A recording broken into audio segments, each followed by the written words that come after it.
Yeah,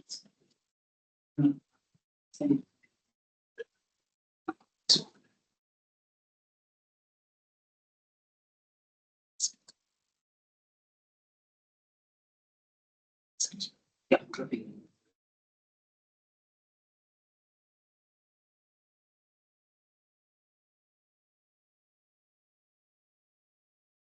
Yes, we.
Hello, Dr. Simbarashe.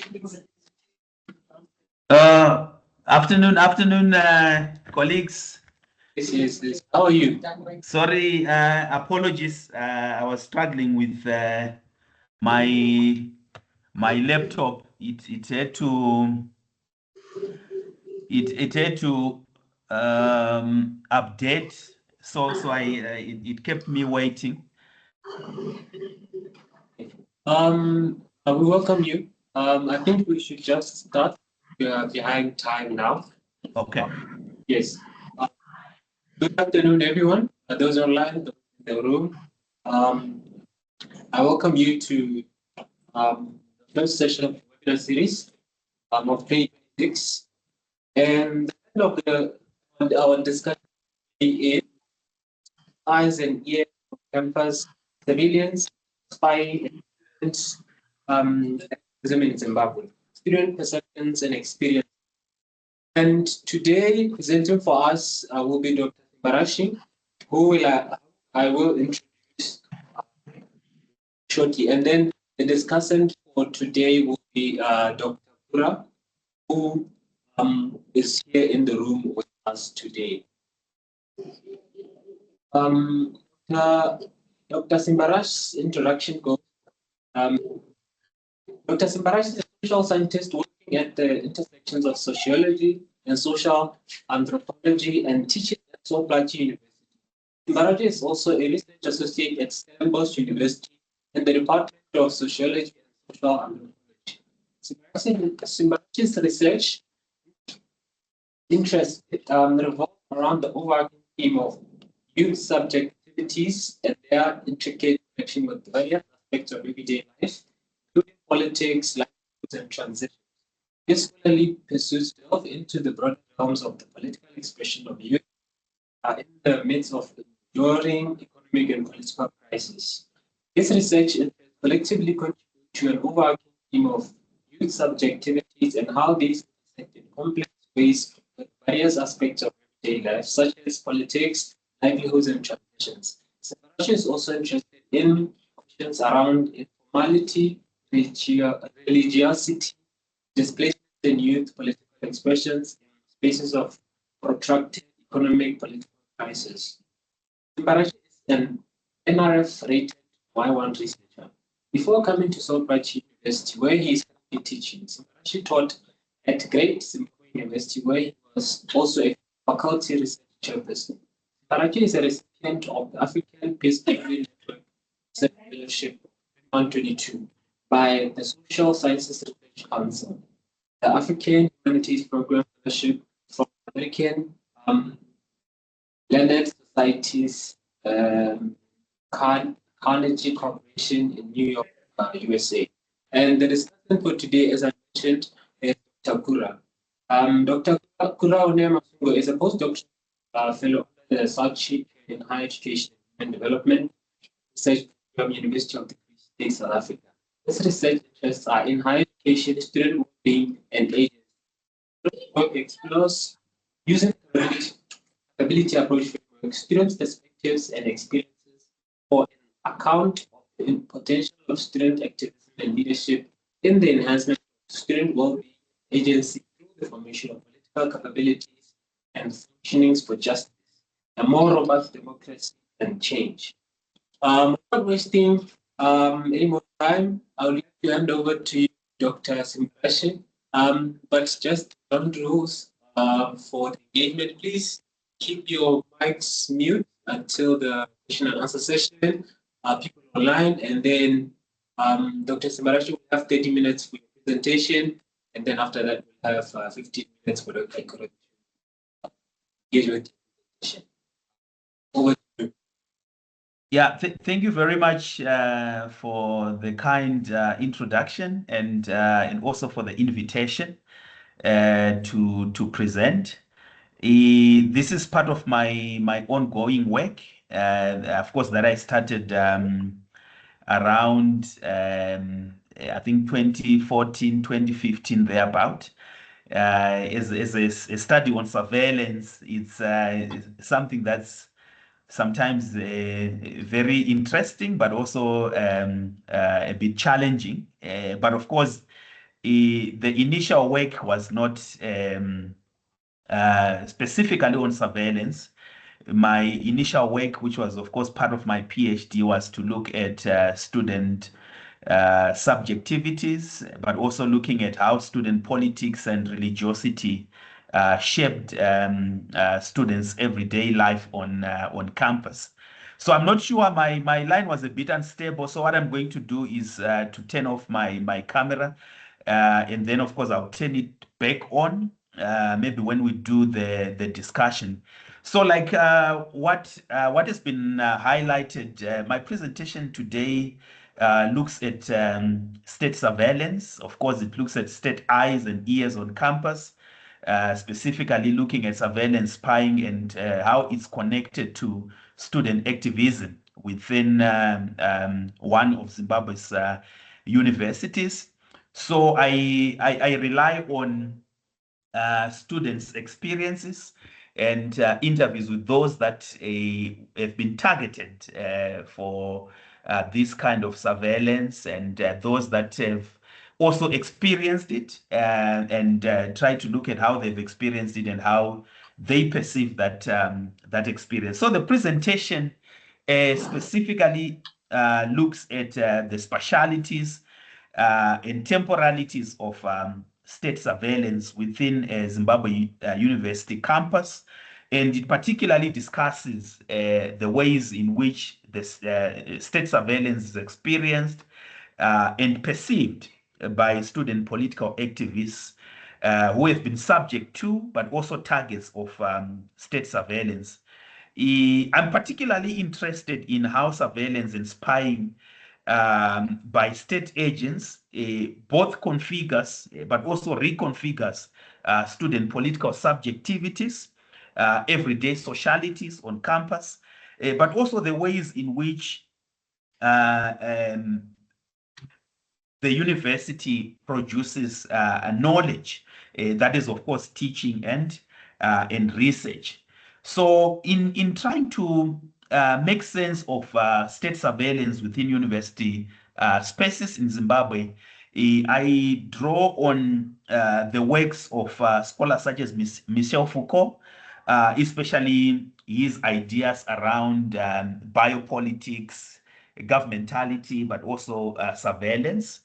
And I try to complement this with the works of Giorgio Agamben, especially his concept around homosesa, bare life, and also the state of exception, which I think are very interesting concepts that might be productively used in making sense of state surveillance and how it's experienced. So I think let me try to provide a background before I go into detail about state surveillance. So in 1982, at a conference that was organized at the University of Zimbabwe, the then Prime Minister of Zimbabwe, Robert Mugabe, was invited to give a speech.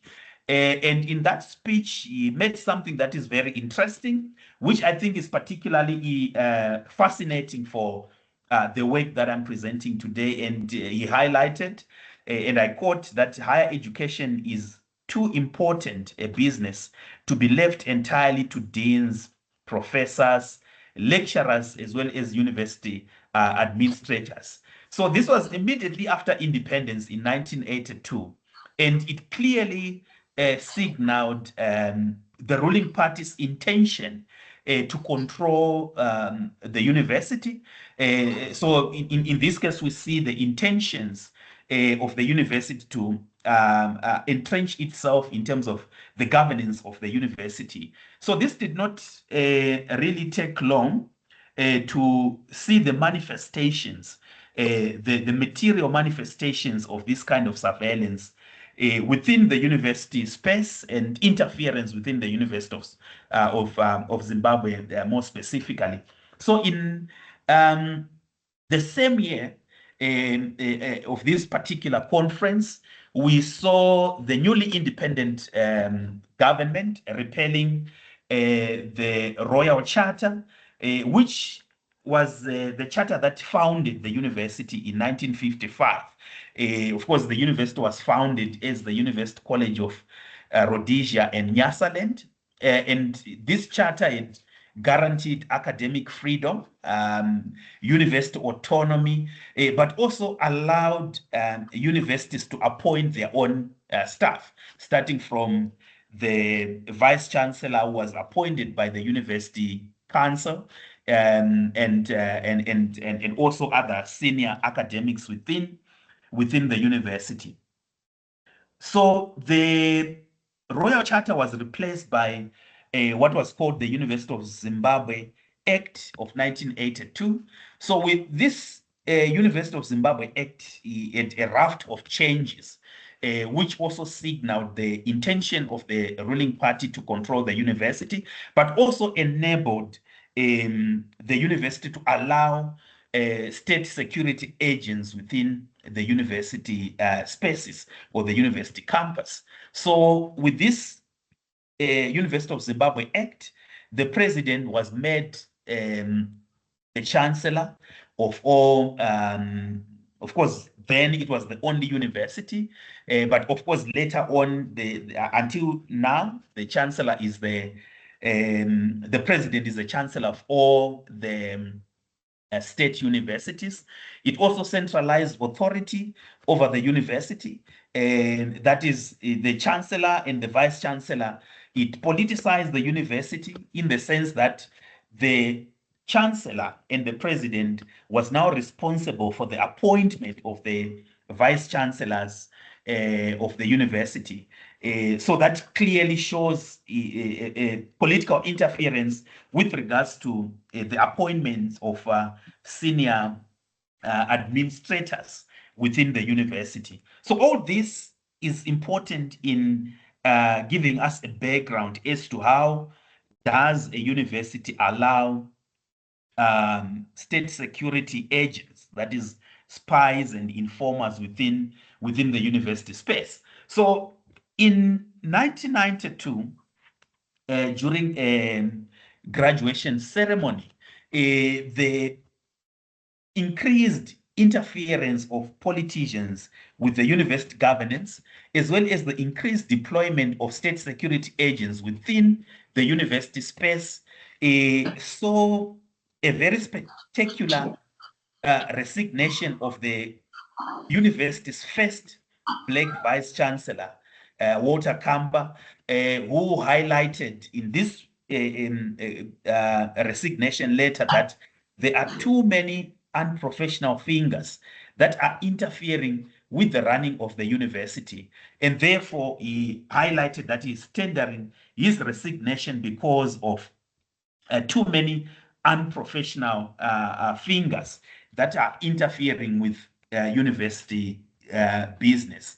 So state surveillance, of course, is not a post-colonial reality in Zimbabwe, but I mean, dates back to the colonial regime or the Rhodesian regime, which initially established what was called the Federal Intelligence and Security Bureau, the FISB, in 1963, and this was led by Ken Flower. So this FISB became the first institutionalized intelligence structure for the Rhodesian regime.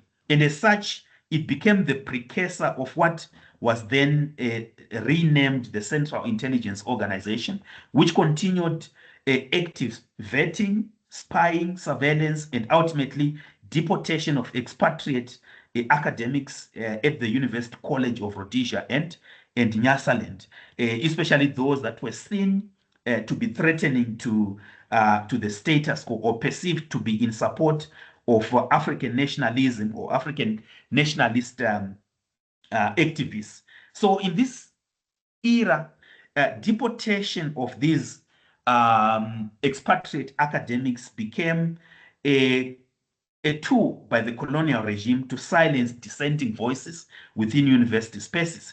And I've very interesting examples here is Professor Terence Ranger, who had a very close relations with some of the nationalist activists such as Joshua Ngomo, Robert Mugabe, and he highlighted in some of his writings that he was consistently followed and spied on during his engagements with nationalist figures and eventually deported by the Rhodesian government in 1963 for his vocal opposition on racial discrimination and other things. The same can also be said by another professor, John Reed, who was also an academic at this particular university around the same time. So scholars highlight that in explaining these temporalities of state surveillance, scholars highlight that the reconfiguration of student and state relations over time, from, of course, 1980 up to the present, can be categorized and evolved through four interconnected phases. That is from the early post-independence period, that is from 1980 to the mid-1980s, where the relationship between the state and the university students was characterized by solidarity and cooperation. And then from the late 1980s up to the early 90s, this shifted and changed, and the relations were marked by tension and increased levels of politicization. And then from the late 90s up to the 2000s, the relationship became more confrontational and even repressive.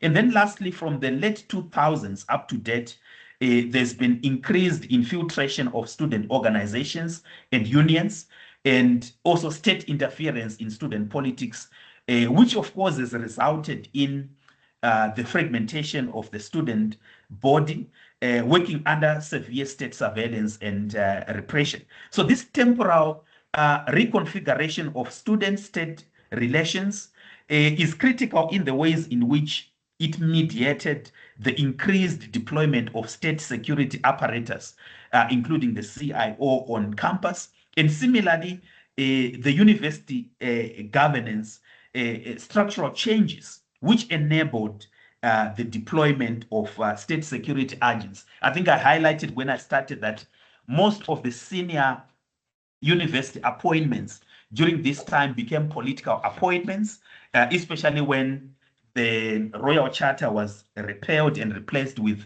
the University of Zimbabwe Act, which made the president the chancellor of all universities. And the appointment of deputy vice chancellors and deans was now done in consultation with the Minister of Higher Education, who himself was also a political appointment. So that means most of the senior university administrators were operating in ways that served the interests of the political elites who were their patrons. And this explains why we saw increased deployment of state security apparatus when students and state relations shifted to very confrontational. And this became more pronounced after the establishment of a powerful and strong opposition party, the Movement for Democratic Change, in 1999, to which student organizations played a very critical role, together with, of course, other civil society organizations. So the deployment of surveillance on campus can be read as a form of governmentality of student activists. And as highlighted earlier, this was a deliberate strategy by the ruling party to ensure that it controls political activities of university students, especially at a time where the student body was aligning itself with the opposition party. But of course, this deployment of government spies and surveillance within university spaces is not in any way unique to Zimbabwe, but is a reality for many African countries and also beyond the African continent. So the implications of this state surveillance within university spaces is that it generates what are referred to as chilling effects and regulates the ways in which student activists engage in different forms of activism. So the concept of chilling effects is a complex concept, which is, of course, sometimes contested. And of course, scholars such as Stevens have highlighted that chilling effects relate to the fear or possibility that one is being watched, and the effects an individual's conduct might generate, which then impacts on the behavior as well as the activities that people do, what they post online, how they comment on political issues online. So scholars have demonstrated how state surveillance creates a chilling effect across the university campus and the student body, as well as the broader academy. And at a university, for instance, where I conducted this particular research, there was a widespread belief that the state surveillance was omnipresent. And this omnipresence of state surveillance generated constant fear of being watched or being listened to by the student and student activists. So this kind of culture and belief that the state's eyes and ears are everywhere within the university space produced and reproduced a chilling effect on the students, especially those that were politically active and those that were affiliated to pro-opposition political parties such as the MDCs, and of course later on the Citizens Coalition for Change, which is CCC. So scholars have asserted that knowing or suspecting that state surveillance exists is sufficient enough to create a chilling effect, which in itself is a form of governmentality which regulates people's activities within the university space. So, for instance, one of the participants that I interviewed for this particular study spoke about the abductions, the arrests, the death threats that are sometimes leveled against students that were politically active. And one of the participants that I interviewed highlighted that it's mainly us from ZINASU. So ZINASU is one of the biggest student union, which was formed in the early 80s and has been for a very long time aligned to the opposition parties. So he highlighted that it's mainly us from ZINASU who are constantly under CIO surveillance, and there are spies and informers who are always following us and monitoring us and even attending lectures and other events. They spy on us and report back to their bosses. The ZIKOSU guys are part of this informer and spy network. So ZIKOSU is more like a splinter or counter student union, which is aligned to the ruling party. And some of the students that are aligned to this union are also part of the spying and informer network, as highlighted by some of the participants. So this quote that I've just highlighted demonstrates the politicized nature of state surveillance within Zimbabwean university spaces and the uneven vulnerabilities of students to state gaze and monitoring and surveillance. So in this case, the students that are subjected to constant surveillance are those that belong to a student union that is aligned with the opposition, that is ZINASU, while those that are aligned to ZIKOSU are actually part of the broader network of this surveillance system within the university space. So this also shapes the ways in which the chilling effects that I was talking about are experienced and perceived by the students. Those that are from ZINASU, for instance, talks about how these chilling effects are an everyday reality for them because of the constant surveillance. So what we see emerging within the university campus is a bifurcated student body where there are students that are framed as patriotic based on the ruling party's patriotic discourse, and those that are regarded as sellout students. So the patriotic students are those that in most cases support the ruling party, those that mobilize for the ruling party, while those that are framed as sellout academics are predominantly those from ZINASU, who are in most cases viewed as antagonistic, critical to the ruling party. So what ZANU-PF has done with the patriotic discourse is that it uses this patriotic discourse and narrative as a way of mobilization, where, for instance, those that support its propaganda, those that support its policies are in most cases celebrated as patriots. So the deployment of this patriotic history foregrounds the ruling party as the beginning and the end of the Zimbabwean political space. And this is demonstrated by how some of the students, for instance, that belong to ZIKOSU, which is aligned to the ruling party, sometimes get funding to fund their political campaigns within the university campus, while those that belong to ZINASU, for instance, are subjected to arrests so that they do not contest in the student politics. So we see some very clear and deliberate interference in student politics, even within the university space, sometimes coming from state security agents, but also even from the university administration, where students that are popular and aligned to the ZINASU, which is anti-establishment, are sometimes suspended during the time of political campaigns so that they do not enter into the political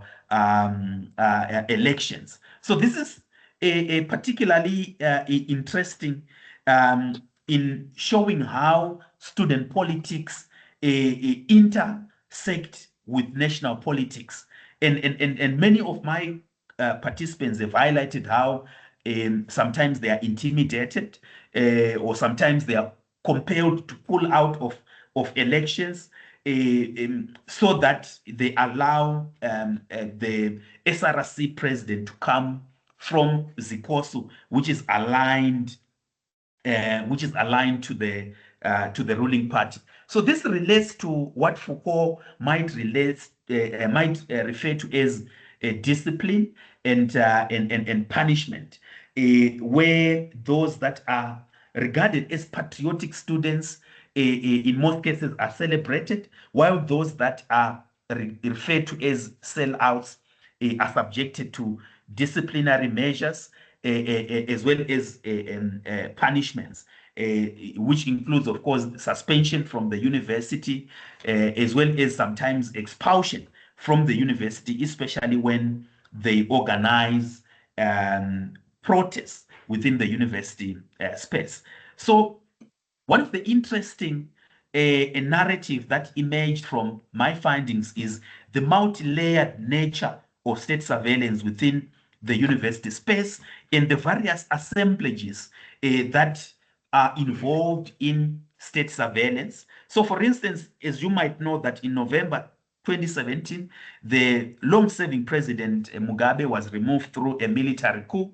So during that particular time, up to now, we have seen the increasing influence of the military and military surveillance. So before that, it was the CIO, which is, of course, a civilian within the president's office that was involved in surveillance within university spaces and other spaces. But what we have seen now is the emergence of what might be called militarized surveillance geographies, where the military intelligence is working hand in glove with the central intelligence. But what is interesting with these new assemblages, where even the cleaners within the university campus, the cooks, the drivers, are co-opted into the complex networks of surveillance, highlights how, for instance, those that are referred to as socially invisible become important actors in the surveillance network within the university space. So in cases, for instance, where the state outsources political surveillance and gears to socially invisible actors such as the security guards, the cleaners, the gardeners, the cooks, whose invisibility is instrumentalized, especially in making surveillance invisible. It becomes interesting in how this, for instance, demonstrates how surveillance become embedded in people's everyday relations, that it creates some kind of uncertainties that some of my participants were highlighting, that you cannot even trust your own classmates or even your own roommates, and the cleaners that come to clean your rooms, the gardeners that are operating around the campus, they become part of the surveillance networks. So the use of cleaners and cooks, as well as even janitors, as nodes of surveillance is interesting, in that these actors inhabit what might be referred to as a liminal social position in the campus political geographies or landscapes. And their presence in such spaces is hardly scrutinized. Neither is it suspected of any kind of surveillance. So their social invisibility allows them to penetrate into some of the most intimate spaces without anyone suspecting them of being spies. So consequently, what we see is that surveillance forms that emerge or manifest within the university space become both ambient, invisible, but also socially disguised. So through such techniques, the ZANU-PF regime has successively created a belief that, the state surveillance system is ubiquitous, such that many people censor themselves, even when they are in their own private spaces, particularly when they are discussing maybe issues that could be perceived as politically sensitive. And this resonates with other scholars who have written on surveillance. For instance, Ostig and Kaluk, in their work in China, have highlighted how advanced technology infiltrates every facet of social life and private life, which consequently compels most of the people to engage in self-discipline, not only in public spaces, but also even in private spaces, extending to their own houses, their own vehicles, their own family, and even neighborly relations, which of course speaks to the reach of authoritarian surveillance techniques. So the use of ordinary actors such as campus cleaners, gardeners, and drivers, demonstrates the embeddedness as well as the socially diffused nature of state surveillance in Zimbabwe, as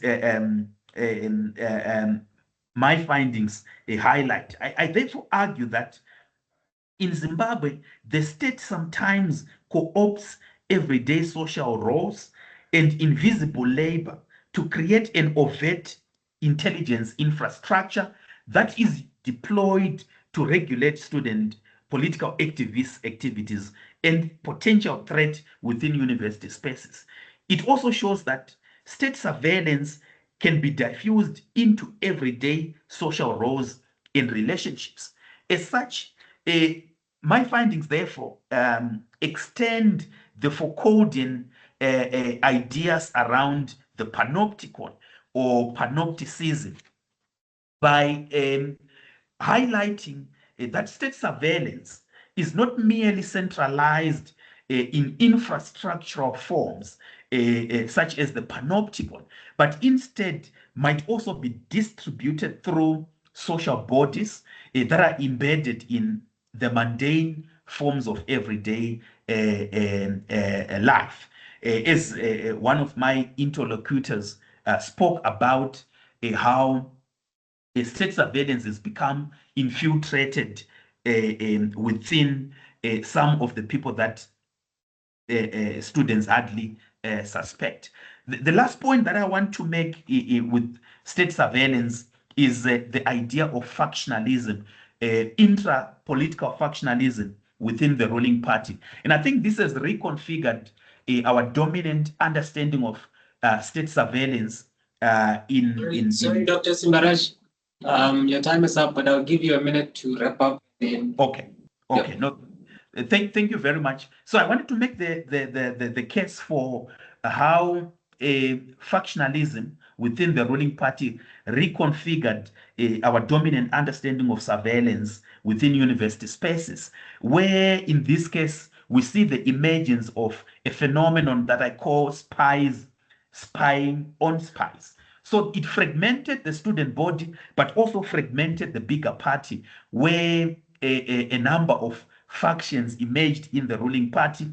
And these factions also deployed their own spy networks to spy on other factions. So we see the emergence of a faction that was aligned to the former Vice President Joyce Mjuru, then another faction that is aligned to the current president called the Lacoste. Then there was also the G40 faction. So all these different factions introduced their own spy networks, which were spying on other spies, which of course brought in a very interesting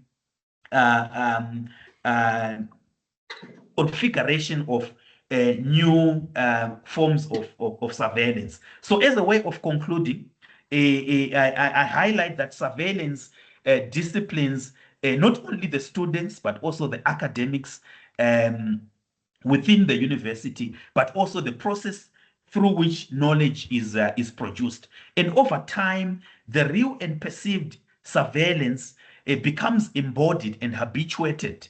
And this habituation of state surveillance does a couple of things. It reproduces control and hegemony of the ruling party and regulates university students' activism within the university space, but it also triggers what might be referred to as the politics of the self, which includes self-censorship and creative forms of resistance. Thank you very much for listening. Thank you, Dr. Simbarashe, for your wonderful presentation. And then next we'll have Dr. Kura with the discussion of the presentation. Okay. Thank you very much, Simba, for the presentation, great presentation. I found the presentation quite interesting because I also work with my research focus is on the expansion of political freedoms within the university context.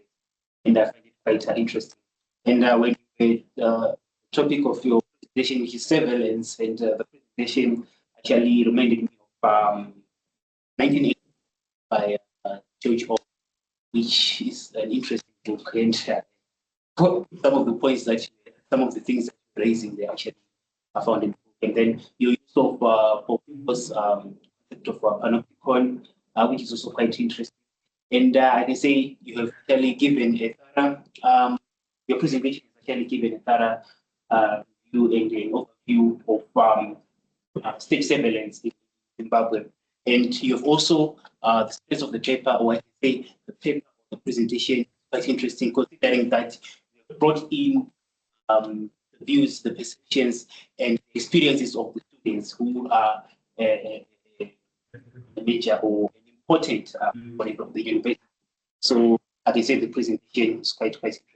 However, let me say, however, I'm not going to say much. I'm simply going to get into one major question which I would like to ask, which speaks to the issue of agency, right? Considering that power, in as much as the state has got power and controls all these, what do you call them, all these apparatuses, such as the ideological state apparatus and then the president's apparatus.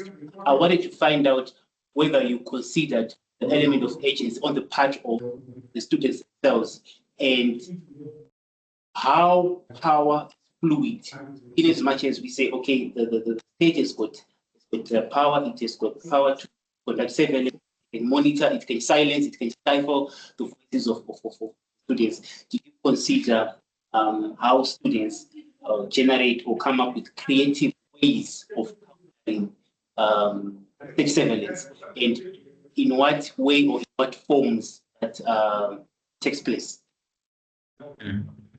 Yes, and I also appreciate the fact that you bring in the idea of discourse and surveillance in creating a truth regime that bifurcates the student body within the space. So I just wanted to find out, like, did you consider the aspect of agency and power, especially when it comes to students, those who are whose voice is silenced? That is my concern. Yes.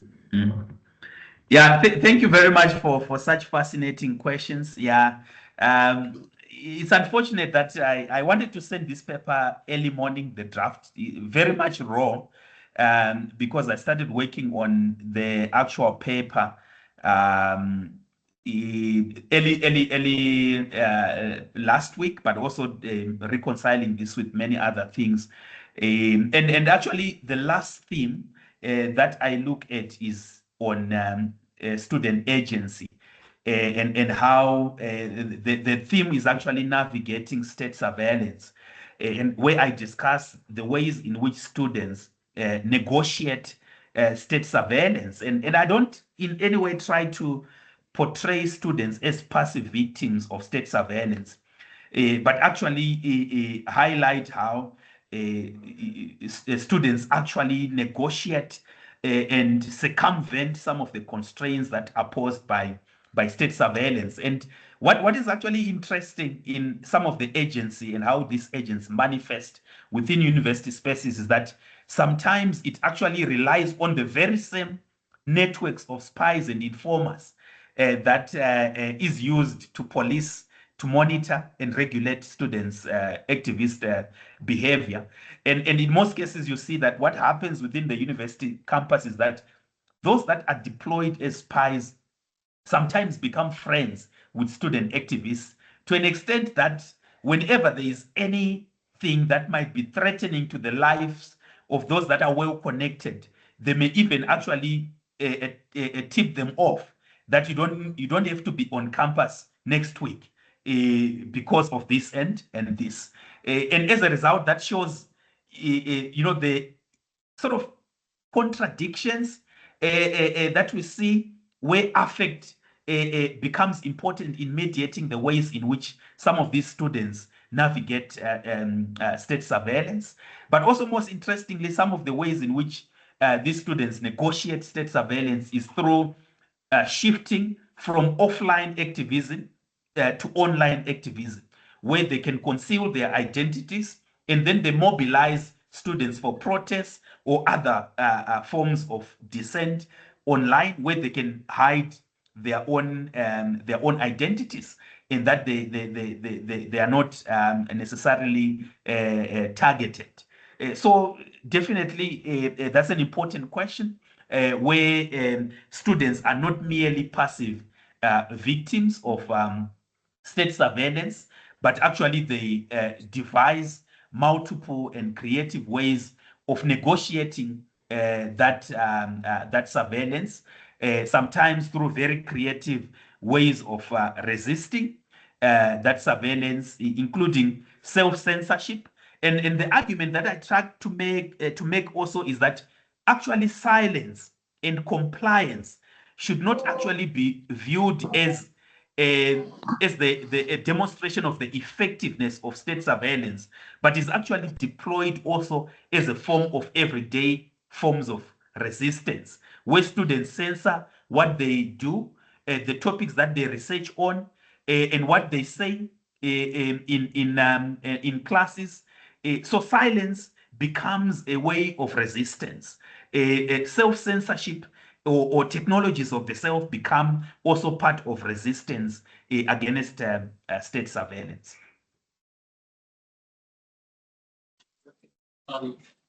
Thank you for the answer, Dr. Simbarashe. Thank you for your reflections, Dr. Gukurume. I think it's now time to open up the floor for questions and comments. Those online, if you have your questions, you can raise your hand or type them in our comment section. Questions from the room.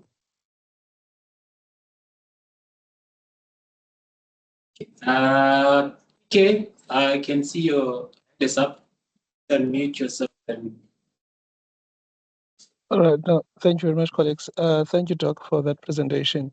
I just want to check on what is the status quo now in Zimbabwe, if it's still the same. I'm assuming that protecting academic freedom, one would say it's not just the welfare of the staff, but also it's also fundamental to the integrity and legitimacy of higher education institutions themselves.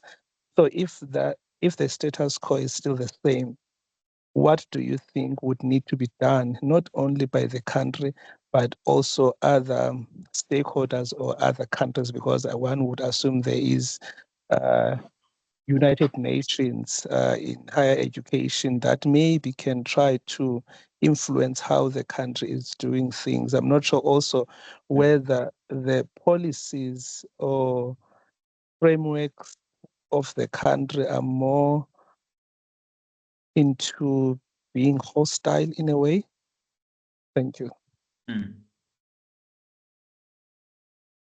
you like to respond to that, Doctor, or get a few questions? Well, let me get two questions and then you can respond to that.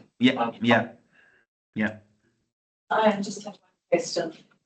Thanks very much for the presentation. Can I ask what you feel are both the potentials and the limits of using the code to examine student life and student experiences in Zimbabwe? So what can the theory do and what can't it do?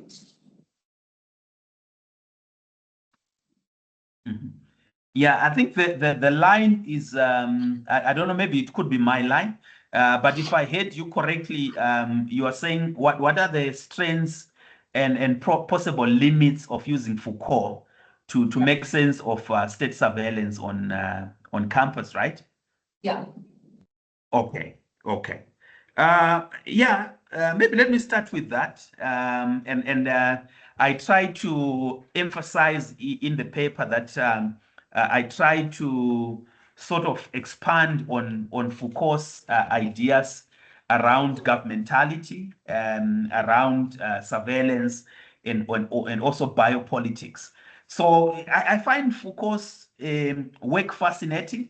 In that it highlights how power is not only centralized, and how authority in this case is not only centralized to institutionalized forms of surveillance, maybe such as the ISP, which was established during the colonial era, the CIO, the military intelligence. Whenever people think of surveillance, in most cases, the claim is that, you know, these are the centers of state surveillance. But in this case, my findings sort of resonates with some of the arguments that Foucault makes, that, you know, power it sometimes can be very diffused. That the people that are viewed as powerless, for instance, the cleaners, the cooks, the drivers, who become part of these surveillance networks, can actually be very, very, very powerful. Fellow students themselves who are also part of this network. But at the same time, I think Foucault foregrounds this idea of the panopticon, you know, the infrastructural and material representation of surveillance. But what I try to critique Foucault is that even human beings become part of this infrastructure of surveillance, right? It's not something that is only centralized to this infrastructural material representation of surveillance, where the offices, maybe where these intelligence operatives operate, becomes the space through which surveillance is done, and also that it does not always result in, for instance, submission, where people feel that if they habituate the belief that there is an omnipresent gaze of the state or monitoring of the state, then that is going to result in submission and compliance. In actual fact, we might also see some elements of creative forms of resistance that are embedded in, you know, everyday forms of being on campus, which sometimes reconfigure the way in which surveillance is enacted within within such university spaces. So I show how surveillance become diffused in everyday relations, and also in human infrastructures as a part of this surveillance. Then I think the first question was, what's the situation now? And I think I've highlighted in the paper, of course, which I have not shared with you guys because I finished it late. What we have seen in the post Mugabe era is a sort of a broader and expanded assemblages of surveillance, which I call the multi-layered nature of state surveillance. And I think I highlighted that initially during the Mugabe era, yes, surveillance was quite pronounced, but it was dominated by the Central Intelligence Organization, which deployed plain-clothed operatives within university spaces and other spaces. But what we have also seen was the addition of the military intelligence in the spy network, which used to be only restricted to the military. And I think there's a very high-profile, interesting case of a young student activist called Tawanda Mchehiwa. I think you can check even on YouTube. He was abducted in broad daylight, and of course tortured for several days by allegedly the military intelligence. While the Central Intelligence used to operate in ways that were difficult to comprehend, the military intelligence in most cases operates even in the public space. But this may also be a strategy for them to enact that chilling effect. I think even Takuzwa Ngadziore, there's a very young student activist now, member of parliament under the youth quota. It was also almost abducted, in fact, abducted in broad daylight by armed men, who are, of course, very much linked to other assemblages of this state surveillance and monitoring. So we've seen the multi-layered nature of surveillance, where even speaking has become extremely difficult. And I think you link this to the dwindling academic freedom within university spaces. And of course, there could be maybe networks of solidarity with other universities when they talk about these issues on academic freedom. That might be maybe a solution. I think there are UN organizations that are also very much interested in academic freedom. I attended a Codesria conference in Tanzania on academic freedom, and there are quite a number of civil society organizations that were also very much interested in issues of academic freedom within university campuses.